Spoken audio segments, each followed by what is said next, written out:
We just moved into a new house, which means we get to unpack everything in the kitchen, and these are the best.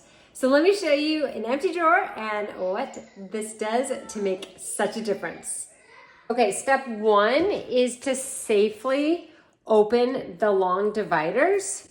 So it's gonna look like this, and there's a couple methods, but you're kind of pushing down. That one, it just dropped out, and you can either let it slide, but if you let go, it just pops really fast.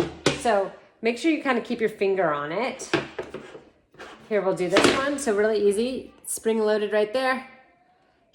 That wood part pops. If I were to just let go, it goes like that. So you wanna just kind of slowly let it go. Okay, now it's just time to organize them. So you can see it's too short to go that way, but it does fit this way.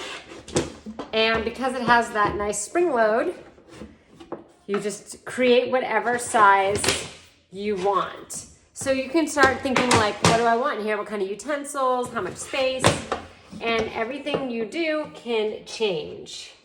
So for right now, I'm just kind of putting them in kind of however, but I'm gonna change it once I know what I'm gonna put in here. Move that piece too.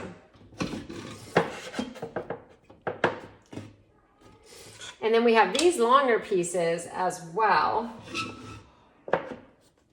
as dividers. Okay, this is an idea. Again, I'm about to fill it, so we'll see if I need to rearrange anything. All right, are you ready for the big reveal? I'm really impressed. I think it turned out so good. Here we go. So this is what you can do with these. They're amazing. It just makes such a difference. I really want a set of these for every single one of our drawers.